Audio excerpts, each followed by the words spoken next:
this video, we will discuss about plane area by coordinates. Ang laman ng topic na to, halimbawa meron tayong polygon, kahit anong polygon siya. Then, given yung coordinates ng lahat ng vertices ng polygon na yon, hahanapin natin yung area. So for example, meron tayong triangle.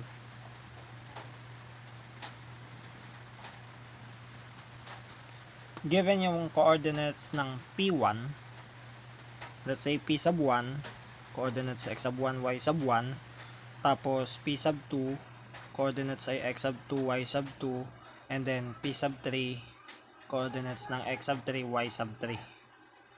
Okay? Then, hahanapin natin yung area niyan gamit yung mga coordinates ng polygon natin. So, paano natin gagawin yon? Una, dapat nating tandaan kapag kukunin natin yung area, ito yung formula na gagamitin natin. So, area ng polygon, A is equal to 1/2. So, sa kahit anong polygon may 1/2 sa labas. Then, isusulat natin yung mga coordinates nila pa counterclockwise. Okay? Simulan natin sa P1. Ayan. X1 yung laging nasa taas. Yung mga X coordinates, siya yung nasa taas. Yung Y coordinates nasa baba.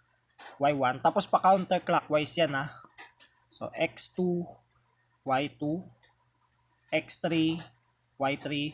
Tapos babalik kung saan tayo nagsimula. X1, Y1. Okay? Now, so take note, naka-counterclockwise siya. Okay. So, paano kung hindi ako dito nagsimula? Gusto ko magsimula dito. So, kahit dyan ka magsimula, halimbawa, nagsimula ka dito. Okay? Dapat, ang susunod mo ay ito. Okay? Dapat pa counterclockwise. So, ito yung gagawin mong P2, tapos ito yung gagawin mong P3. So, let's say dito ka naman nagsimula. Yan. Ang gagawin mong P2, yung ito, tapos ito yung gagawin mong P3. So, tandaan lang natin, dapat counterclockwise palagi ang ikot. Kahit saang vertex ka magsimula, basta susundin natin yung counterclockwise. Okay? Tapos yun na. Yung pa-counterclockwise yung paglagay natin. Tapos babalik sa umpisa. And then, sa formula na to, this will be equal to 1/2. Lagyan natin ng bracket. Tapos, parenthesis. Okay? Ito yung tandaan niya, may pattern naman siya. X1 papunta sa Y2. Pag multiply natin yan, X1 multiplied by Y2. So, X1, Y2. Plus. So, palaging plus? Oo, palagi siyang plus. X2 papunta kay Y3. Plus. X3 papunta kay Y1. So, pababa siya. Yun yung umpisa natin. X3 papunta kay Y1. Okay? Minus. Kung puro plus yung loob, minus yung susunod. Okay? Tapos, ang ginagawa natin dito sa pababa na to, pinagmumultiply natin Multiply yung X1, Y2, X2 times Y3, X3 times Y1. Tapos minus, wag natin kakalimutan yung parenthesis. Lagyan natin lagi ng parenthesis para hindi tayo malito. Ito naman pataas. Okay? Kung ito ay down, ito naman yung pataas. Okay? So, mula sa Y1 papunta kay X2. So, Y1 times X2 plus then Y2 times X3. Y2 times X3 plus Y3 times X1. Y3 times X1. Parenthesis, then i-close natin yung bracket. Okay? So, ito yung magiging formula natin para hanapin yung area ng kahit anong polygon given yung coordinates ng vertices nila. Okay? For example, let's have number 1. Find the area of a triangle with vertices A, yung coordinates ng A ay 1, 2. B, yung coordinates ng B ay negative 3, negative 2. And C, coordinates 2, negative 1. So, una natin gagawin, dapat i-graph natin siya. Okay? Kasi kapag hindi natin i-graph, hindi natin malalaman kung saan tayo magsisimula. Tapos kung ano yung susunod, ano yung huli. Okay? So, graph muna natin siya. Let's say, ito yung ating Cartesian plane. Then, 1, 2. So, 1, 2. Ito yon. Negative 3, negative 2. 1, 2, 3, 2. Ayan, negative 3, 2. Tapos, 2, negative 1. So, 2, negative 1. So, ito ang ating triangle.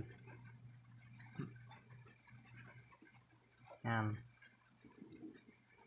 Ito yung A, 1, 2. B, negative 3, negative 2. Tapos, ito yung C. So, mamili ka lang dyan kung alin yung uunahin mo. Okay? Unahin ko na yung A. Pag ganito tayo. Counterclockwise, no? Kung counterclockwise, uunahin natin yung A, sunod yung B, sunod yung C. Tapos balik sa A. Okay? Kung B naman yung uunahin mo, una sa B, sunod yung C, then A, tapos balik sa B. Okay? Doon na tayo sa formula. Lagyan ko lang ng arrow yung ating Cartesian plane. So, sa formula na tayo, A is equal to 1/2. Unahin ko yung A.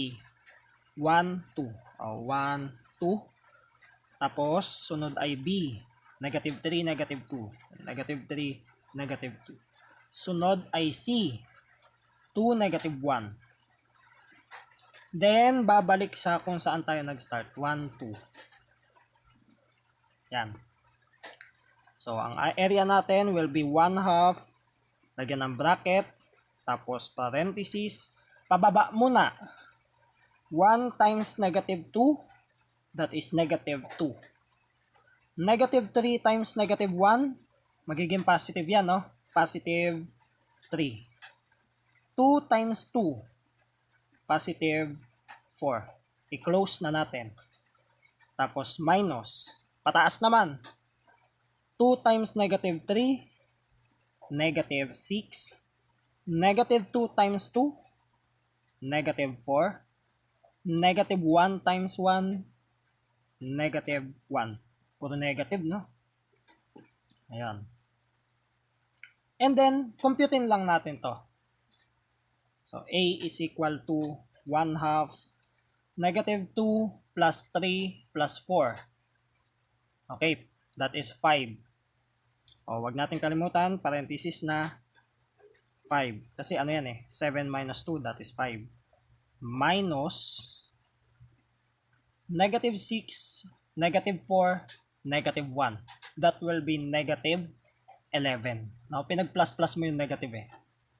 So, negative 11. So, kung 5 minus negative 11, magiging plus yon, di ba? Kasi 5 minus negative. So, magiging plus na siya. 11. So, that will be 1/2. 5 plus 11, that is 16. So, 1/2 times 16.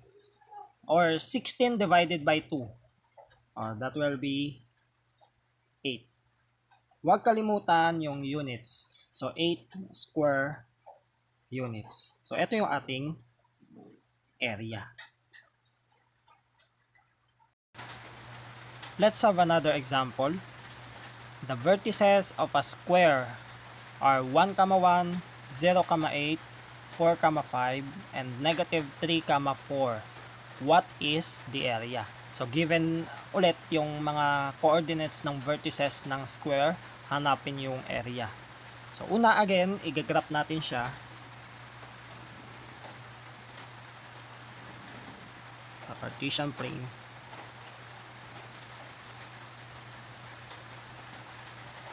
So, let's say ang 1, 1 ay dito.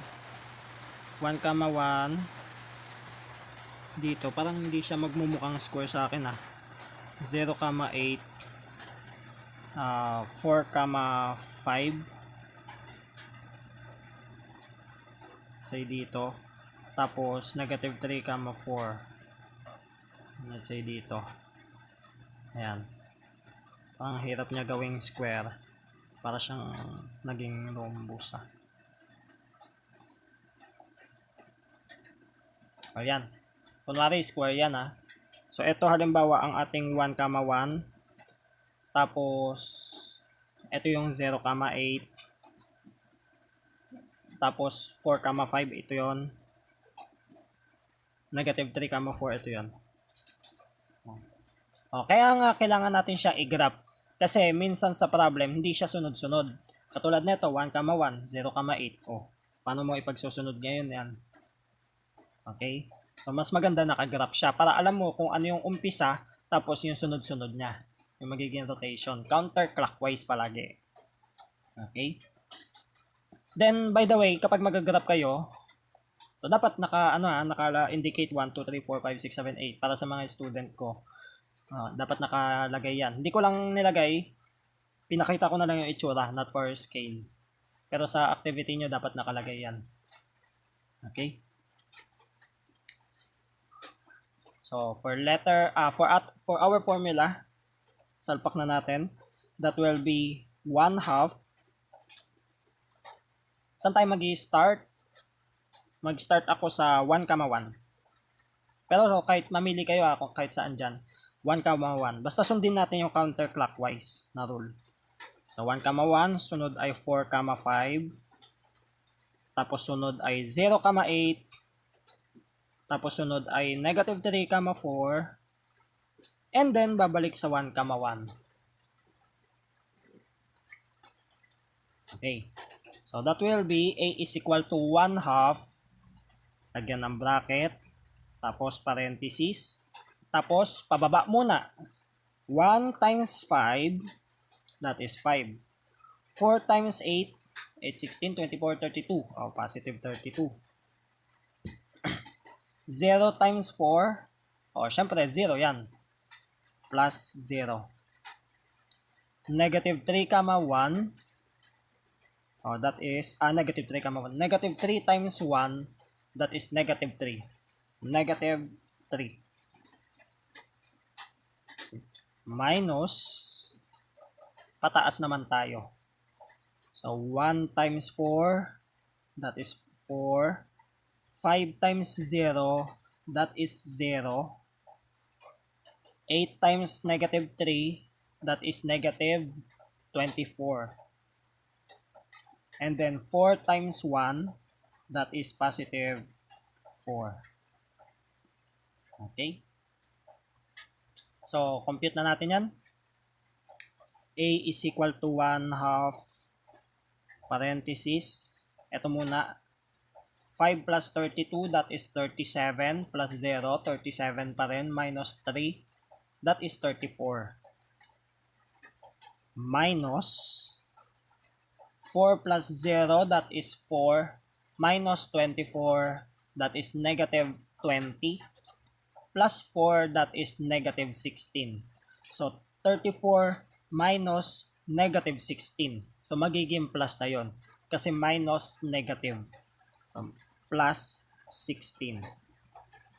So, A is equal to 1/2. What is 34 plus 16? Okay, that is 50.